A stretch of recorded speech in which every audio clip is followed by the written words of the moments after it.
जय गुरु जी, शुक्राना गुरु जी। ओम नमः शिवाय, शिव जी सदा सहाय। ओम नमः शिवाय, गुरु जी सदा सहाय। गुरु जी के श्री चरणों में कोटि कोटि प्रणाम। गुरु जी का अनंतम अनंतम शुक्राना, लख लख बार शुक्राना। जय गुरु जी। आप सभी संगत जी को जय गुरु जी। संगत जी, आज हम आपको एक आंटी जी का सत्संग सुनाने जा रहे हैं, जिसे हमें रिकॉर्ड कर कर भेजा गया है। तो आइए संगत जी, सुनते हैं आंटी जी का सत्संग। ओम नमः शिवाय, शिव जी सदा सहाय। ओम नमः शिवाय, गुरु जी सदा सहाय।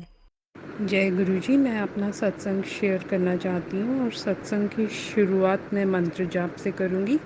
ओम नमः शिवाय, शिव जी सदा सहाय। ओम नमः शिवाय, गुरु जी सदा सहाय। तो वैसे तो मैं नोएडा में रहती हूँ, बट कुछ टाइम के लिए मैं अपने होम टाउन भी नहीं, हम लोग वहाँ सेटल हुए हैं चंडीगढ़ में, तो वहाँ चंडीगढ़ गई थी। तो एक दिन रात को प्रोग्राम बना मेरे भाई का, मेरा और भाभी का, कि हम गुरुद्वारे होके आएंगे नाडा साहिब, जो कि हमारे घर से अराउंड 35-40 किलोमीटर्स दूर तो रहा ही होगा। तो हम लोग रात को 11:30 बजे के आसपास निकले कार में। मेरे ब्रदर और मेरी भाभी सामने बैठे हुए थे और मैं पीछे बैठी हुई थी अपनी भाभी वाली साइड पे, कार में पीछे वाली सीट पे बैठी हुई थी। तो चंडीगढ़ जैसा है, खाली खुली डुली सड़कें और रात को कोई गाड़ी नहीं वैसे भी। तो हम लोग आराम से जा रहे थे और जब हम गुरुद्वारे के 4-5 किलोमीटर की दूरी पे थे, तब एक ग्रीन लाइट से मेरे ब्रदर ने राइट टर्न किया और हमें नहीं समझ आया, मतलब हमें, यानी कि मुझे नहीं समझ आया कि पीछे से बैठ के देख रही थी, पर पता नहीं चला, सेकंड में ही इतना ज़ोर की झटका कार को लगा और दूसरी साइड से कार आ रही थी, उसने हिट किया हमारी कार को, जो कि 90 डिग्री के एंगल पे उसने हिट किया। और जहाँ उसने हिट किया वो कार का बोनट था साइड से, जिस साइड मेरी भाभी बैठी हुई थी और पीछे मैं बैठी हुई थी। तो लिटरली मतलब ये सारा कुछ होते हुए और उस झटके का क्या मतलब ये कितना बड़ा था और किस टाइप से गाड़ी गोल घूमी, ये सारा कुछ मैंने देखा। और कैसे शीशे टूटे, मतलब मैं हर सेकंड के लिए मैं देख रही थी ये, कि मेरी आंखों के सामने जैसे ये चल रहा होता है और मैं खुद भी पीछे ही बैठी हुई थी। तो मुझे लगा, एक बार अब वो जो गोल घूमी, मुझे लगा पता नहीं अब क्या होने वाला है, क्योंकि इतना बड़ा झटका है। एनीवेज वो घूमती घूमती रुक गई गाड़ी।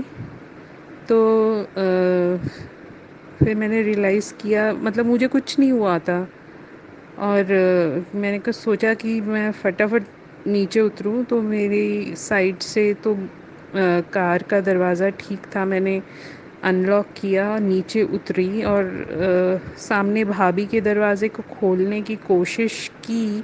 तो क्योंकि गाड़ी को इतनी बुरी तरीके से हिट किया गया था, वो सारा पिचक गई थी सामने से, तो और ये दरवाज़ा जो लॉक्ड था भाभी का, वो खुल नहीं रहा था।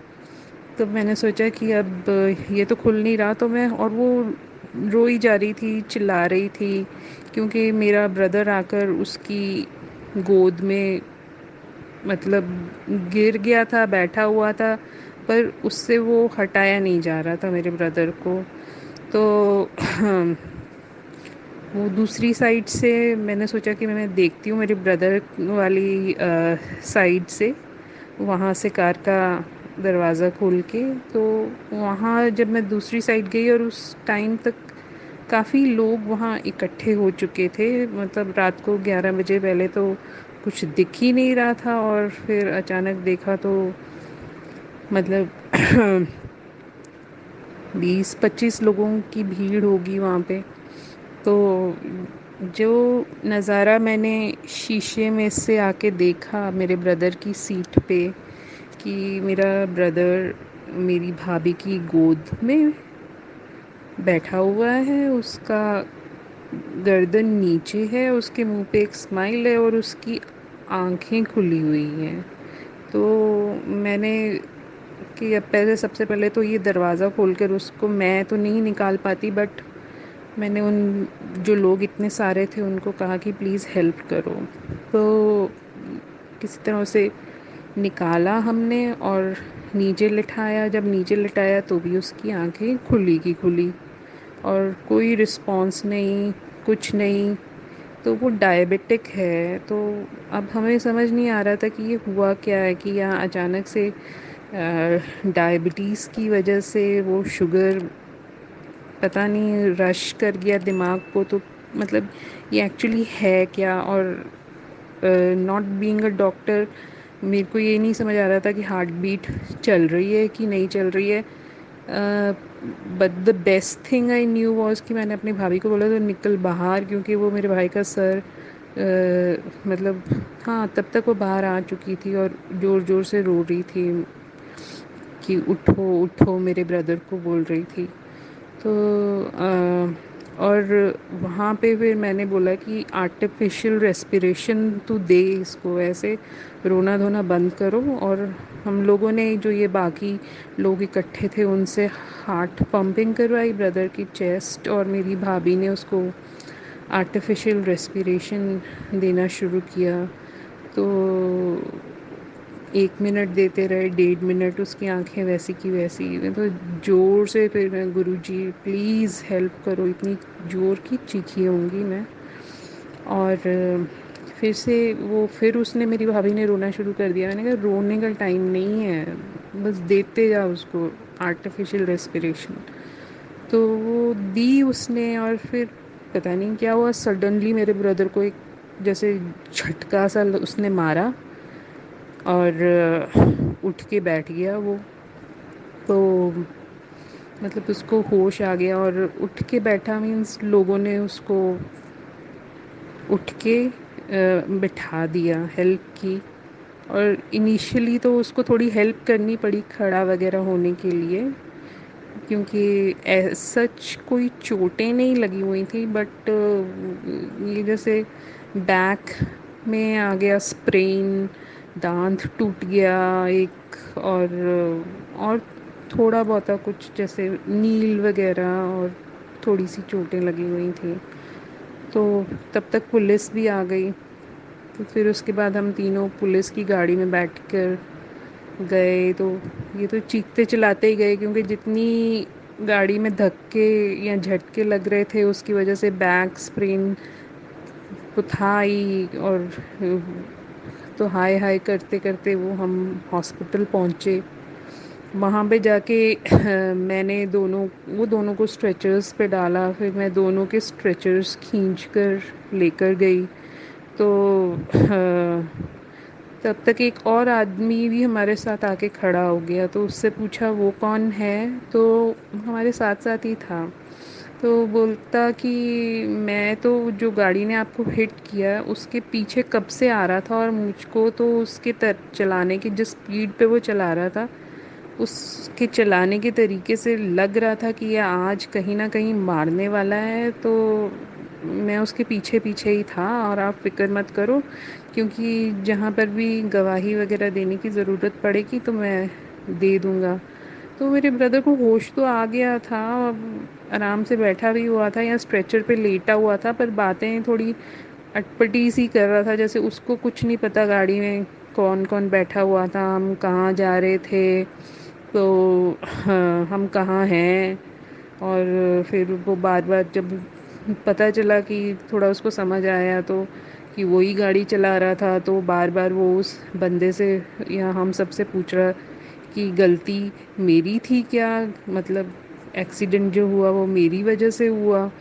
तो ऐसे बार बार वो पूछ रहा था। तो उस बंदे ने उसको समझाया कि नहीं नहीं, आपकी वजह से नहीं, वेरी नाइसली उसने हमारे साथ, उस बंदे ने आधा पौना घंटा खड़ा रहा। तब तक ब्रदर के फ्रेंड्स को भी कॉल करके बुला लिया, रिलेटिव्स को भी बुला लिया। मम्मी को ऑफ कोर्स नहीं बताया था। तो फिर इनके टेस्ट वगैरह हुए, जो एक्सरेज वगैरह देखने के लिए कि फ्रैक्चर तो नहीं है कहीं पे।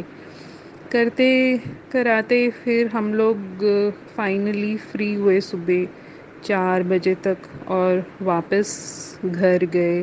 तो घर जाते जाते वो मेरे रिश्तेदारों ने पूछा कि तू भी क्या उसी कार में थी? मैंने कहा हाँ थी तो मैं उसी कार में। तो क्योंकि मैं ही स्ट्रेचर खींच रही थी, मैं ही सारा कुछ कर रही थी, मुझे कुछ हुआ नहीं था, तो उनको बहुत आश्चर्य हुआ कि मैं भी उसी कार में थी। तो उसके बाद घर हम पहुँचे तो सुबह मैंने रियलाइज़ किया कि हाँ मेरी टांग पे भी एक नील तो है। तो वो नील भरते भरते भी देखिए 1 साल लगा। तो आप सोच सकते हो कि अगर एक्चुअली कहीं चोटें वोटें लगी होती तो पता नहीं कितना टाइम लगना था उसको ठीक होने में। तो ये सारा गुरुजी ने ही हमें बचाया, नहीं तो ऐसा एक्सीडेंट अपनी आँखों से विटनेस करना भी बड़ा मुश्किल है, जहाँ आपको समझ आ रहा है कि बस टक्कर इतनी ज़ोर की हुई है, गाड़ी जो आती हुई वो दिखी भी नहीं, जाने कहाँ से आई, कितनी तेज़ आ रही थी जो हम समझ ही नहीं पाए। बट गुरुजी ने बहुत ही अच्छी तरीके से हमें बचाया। कुछ भी हो सकता था but at the end of the day किसी को कुछ नहीं हुआ। तो हाँ, इसलिए गुरुजी का मैं अनंतम अनंतम शुक्राना करना चाहूँगी। और कि गुरुजी सब पर ऐसे ही मेहर बनाए रखें अपनी, और सबको ऐसे ही जोड़े रखें। तो मेरा शुक्राना उनके लिए भी है जिन चैनल्स के थ्रू हम ये सत्संग शेयर करते हैं और बाकी संगत तक पहुंचाते हैं, और वो सारी संगत जो इन सत्संग्स को सुनती है उन सबका शुक्राना। और मैं अब ये सत्संग ख़त्म करूँगी मंत्र जाप के साथ। तो मुझे गुरुजी ने स्पेशली बोला था कि आज फ्राइडे अमृत वेला के टाइम पर शुक्राना करना। तो शुक्राना करने का मतलब अगर सत्संग शेयर करना है तो मैं हाँ रिकॉर्ड अपना सत्संग आज ये सुबह 4 बजने वाले हैं 7 जून के, और उस टाइम पे कर रही हूँ। आज फ्राइडे ही है। तो मंत्र जाप के साथ मैं सत्संग को समाप्त करती हूँ। ओम नमः शिवाय, शिवजी सदा सहाय। ओम नमः शिवाय, गुरुजी सदा सहाय। शुक्राना गुरुजी। जय गुरु जी, शुक्राना गुरु जी। संगत जी, अगर आप भी अपना कोई सत्संग शेयर करना चाहते हैं तो डिस्क्रिप्शन में दिए गए व्हाट्सएप नंबर पर लिखकर या अपनी प्यारी सी आवाज़ में रिकॉर्ड कर कर भी हमें भेज सकते हैं। हम जल्द ही आपका सत्संग संगत जी के साथ शेयर करेंगे। जय गुरु जी, शुक्राना गुरु जी। ओम नमः शिवाय, शिव जी सदा सहाय। ओम नमः शिवाय, गुरु जी सदा सहाय।